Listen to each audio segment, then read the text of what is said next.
وہ الیکٹرک کے ذریعے سے ہوتا ہے. اب جب وہ کرنٹ اس کے اندر چھوڑا جاتا ہے تو وہ حرکت کرنا شروع کر دیتا ہے اور ہمارے اختیار کی بنیاد پہ فرض کریں وہ حرکت کرتا ہے کہ میرا دماغ اس کو کہتا ہے اور وہ اس کرنٹ کی وجہ سے حرکت کرتا ہے اور موومنٹ کرتا ہے. اب جب وہ کرنٹ اس کے اندر آ گیا اور اس کے اعصاب جو ہیں وہ حرکت کرنا شروع کر دیا، دوبارہ سے حرکت کرنے پہ قادر ہو گیا، تو اب یہی شخص جو ہے اسی ہاتھ سے کہ جو پہلے شل تھا اور اس کرنٹ کے ذریعے سے چل رہا ہے، وہ کیا کرتا ہے اسی ہاتھ کے ذریعے سے جا کے کسی کو قتل کر دیتا ہے، مار دیتا ہے اور ختم کر دیتا ہے.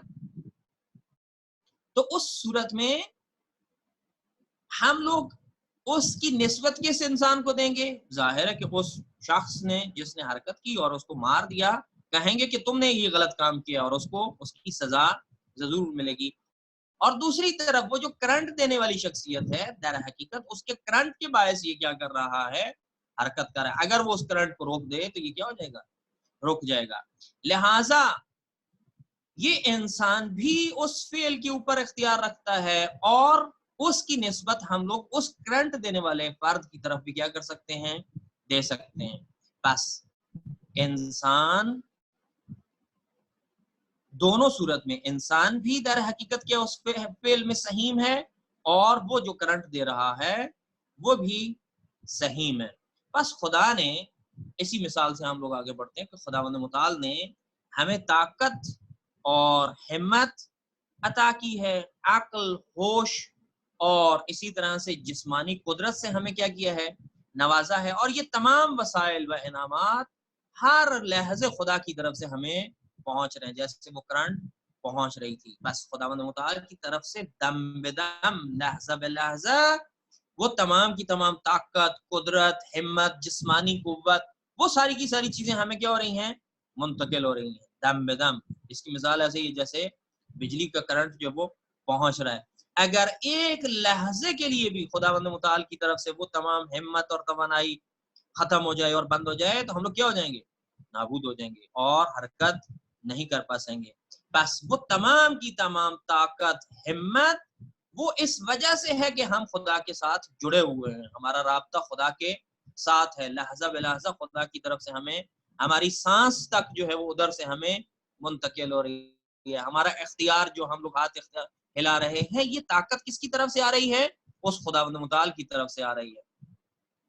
لہٰذا اگر یہ رابطہ منقطع ہو جائے تو ہم لوگ کیا ہو جائے گے؟ ایک لحظے کے لیے بھی حرکت نہیں کر سکتے، نہ بول سکتے ہیں، نہ سانس لے سکتے ہیں، نہ ہاتھ لا سکتے ہیں اور ہم لوگ نابود ہو جائیں گے.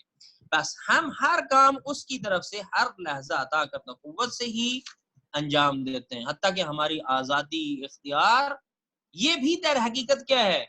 اسی کی طرف سے ہے. یہاں بھی یہ نقطہ بہت اہم ہے کہ یہ جو آزادی اور اختیار ہے یہ بھی کس کی طرف سے دیا گیا ہے؟ خدا کی طرف سے دیا گیا. وہ چاہتا ہے کہ ہم آزاد ہوں. بس بعض لوگ اس اصطلاح کو استعمال کرتے ہیں کہ ہم آزاد ہونے میں ہم لوگ کیا ہیں؟ مجبور ہیں. ہم مجبور ہیں کہ ہم لوگ کیا ہوں؟ آزاد ہوں. دقت طلب نقطہ ہے. بس ہم آزاد ہیں اور خدا کی طرف سے وہ نعمات دم بدم ہمیں کیا ہو رہی ہیں؟ منتقل ہو رہی ہیں. بس ہم اختیار اور ارادے کی آزادی کے ساتھ ساتھ در حقیقت کس کے قبضے قدرت میں؟ اس کے قبضے قدرت میں، کہ وہ ہے کہ جو دم بدم، لحظہ بلحظہ کیا کر رہا ہے؟ ہمیں طاقت عنایت کر رہا ہے. اور ہم اسی کی بارگاہ میں در حقیقت پوری کی پوری کائنات اور وجود جو ہے ہمارا اس کی کائنات میں سر جھکائے ہوا، سر تسلیم خام میں اور اس کی دسترس میں اور اس کی حاکمیت میں، اور ہرگز اس کی حاکمیت سے باہر نہیں ہے اور فرار نہیں کر سکتے. کہ جس طرح سے مولانا امیر المومنین نے کہا تھا کہ لا یمکن الفرار من حکومت، ہم لوگ فرار نہیں کر سکتے. بس جو کچھ بھی آ رہا ہے اس کرنٹ کی طرح پروردگار عالم کی طرف سے ہمیں منتقل ہو رہا ہے. ہم تمام تر قوت اور توانائی کے باوجود اس کے کیا ہیں؟ مرہون منت ہیں اور اس کے بغیر کچھ بھی نہیں. اور یہی معنی در حقیقت کیا ہے؟ الامر بین الامرین، کہ نہ جبر ہے اور نہ تفویض ہے. یعنی ہم لوگ یہ بھی نہیں کہہ رہے کہ انسان مجبور محض ہے اور یہ بھی نہیں کہہ رہے کہ انسان مختار محض ہے، مستقل محض ہے، سب کچھ اس کا اپنا، خدا نے تخلیق کر دیا اور کوئی رابطہ اب انسان کا اس کے ساتھ، خدا کے ساتھ نہیں ہے، بلکہ نہیں، ایسا نہیں ہے، بلکہ ہم لوگ ابھی بھی خدا کے ساتھ جڑے ہوئے ہیں، متصل ہیں۔ کیسے کہ وہ لحظہ بلحظہ ہمارے اوپر اپنی عنایات کر رہے ہیں، اور اس کی عنایت کی وجہ سے ہم لوگ یہ کام انجام دے رہے ہیں، اور ہم لوگ بھی اس میں صحیح میں اس کے کام میں، کیونکہ خدا نے ہمیں اس آزادی اور قدرت جو ہے وہ ہمیں عنایت کی ہے۔ لہٰذا یہ تیسرا راستہ ہے کہ جس کو ہم لوگ کیا کر رہے ہیں،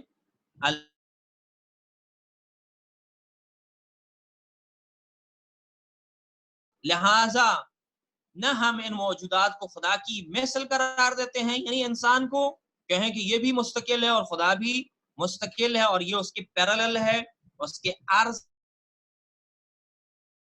اور دوسری طرف انسان اپنے افعال کو خود انجام دیتا ہے، خدا کا ان افعال کے ساتھ کوئی تعلق نہیں ہے۔ نہیں، ایسا نہیں ہے کہ ہم لوگ شرک میں مبتلا ہو جائیں، اور نہ ہی بندگان مانتے ہیں۔ اس بحث پہ بہت زیادہ ہمیں کیا کرنے کی ضرورت ہے، غور و فکر کرنے کی ضرورت ہے۔ بس اس بات کا درس خود مکتب اہل بیت علیہ السلام سکھایا ہے، کیونکہ جب ان سے سوال کیا جاتا تھا کہ جبر اور تفویض کے درمیان تیسرا راستہ بھی ہے، تو وہ فرماتے تھے جی ہاں تیسرا راستہ بھی ہے۔ تیسرا راستہ کیا ہے؟ فاصلے سے بھی زیادہ کیا ہے، وسیع ہے۔ بس وہی جو فاصلہ ہے وہ یہی ہے کہ انسان صاحب اختیار ہے، لیکن اس مقدار میں جتنی خدا نے ہم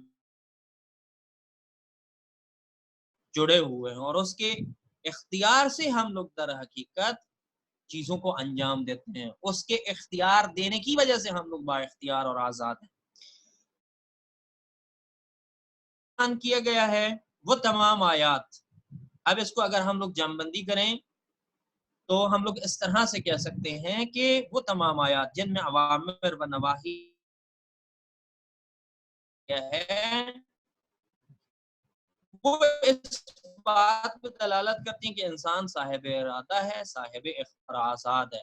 اسی طرح سے کل ہم لوگوں نے کہا کہ وہ آیات جو ہے اچھے لوگوں کی جو ہے وہ ستائش کی گئی ہے، اور یہ کہا گیا ہے کہ انسان خود مختار ہے، یعنی بہت ساری آیات اس پہ دلالت کرتی ہیں۔ بس بہت سارے دستے اس پہ دلالت کرتی ہیں کہ انسان صاحب اختیار ہے، جیسے ہم لوگوں نے گزشتہ بحث میں کہا کہ سوال و جواب، انبیاء کا آنا، جنت و جہنم، یہ ساری چیزیں، برے لوگوں کو تقبیح کرنا، یہ ساری چیزیں اس پہ دلالت کرتے ہیں کہ انسان با اختیار ہے۔ لہٰذا قرآن مجید کہتا ہے کل نفس بما کسبت، شخص اپنے عمل کا گروی ہے، یعنی جو وہ فعل انجام دیتا ہے اس کا وہ خود ذمہ دار ہے۔ کل امرئ بما کسب رہین، آیہ مجیدہ سورۃ طور آیت نمبر 21، ہر شخص اپنے عمل کا گروی ہے۔ انا ہدیناہ السبیل اما شاکرا و اما کفورا، ہم نے اسے راستے کی ہدایت کر دی، خواہ شکر گزار بنے یا ناشکرہ بنے۔ خب یہ دلالت کرتے ہیں کہ انسان صاحب اختیار ہے۔ اور اسی طرح سے بعض آیات ایسی ہیں جو اس چیز پر دلالت کرتی ہیں کہ انسان جو ہے وہ مجبور ہے اور اس دائرہ کار سے باہر نہیں، البتہ جو ہے مجبور ہے ایک حد تک، اور دوسری طرف با اختیار ہے۔ بس ان دونوں کو ہم لوگ اکٹھا کریں گے، جمع کریں گے، اور درمیان میں سے ایک تیسرا راستہ جو وہ نکالیں گے۔ جیسے مثلا خداوند متعال کہتے ہیں وما تشاؤون الا ان یشاء اللہ ان اللہ کان علیما حکیما، اور تم لوگ صرف وہی چاہ سکتے ہو جو اللہ چاہتا ہے۔ بس ان دونوں کے درمیان ہمیں ان کو جب ہم لوگ جمع بندی کریں گے تو تیسرا راستہ جو ہے وہ نکلے گا، اور وہ راستہ کیا ہے، الامر بین الامرین، وگرنہ تو ایک دستے روایات آیات، جس طرح سے بعض دوستوں نے کہا تھا کہ وہ استدلال کرتے ہیں، بعض لوگ انہی آیات سے صرف جابر والی آیات کو اٹھاتے ہیں اور بعض لوگ صرف اختیار والی آیات کو اٹھاتے ہیں۔ تو جب ان دونوں آیات کو، دونوں دستے آیات کو ہم لوگ رکھتے ہیں تو اس سے پتہ چلتا ہے کہ انسان صاحب اختیار بھی ہے، اور صاحب اختیار بھی ایسا ہے کہ خداوند متعال کی قدرت سے باہر نہیں ہے، بلکہ ان دونوں کے درمیان وہ راستہ ہے کہ انسان کو انسان کی طرف ان افعال کی نسبت بھی دی جا سکتی ہے، اور انسان اس میں مختار محض بھی نہیں ہے۔ بہرحال اس میں غور و فکر کی بہت زیادہ ضرورت ہے۔ انشاءاللہ دیگر مباحث میں آپ کی خدمت میں حاضر رہیں گے۔ السلام علیکم ورحمۃ اللہ وبرکاتہ۔ انشاءاللہ آخر میں دوسرے جلسے میں ہم لوگ سوال و جوابات کے لیے دوبارہ آپ لوگ تشریف لائیں گے۔ السلام علیکم ورحمۃ اللہ وبرکاتہ۔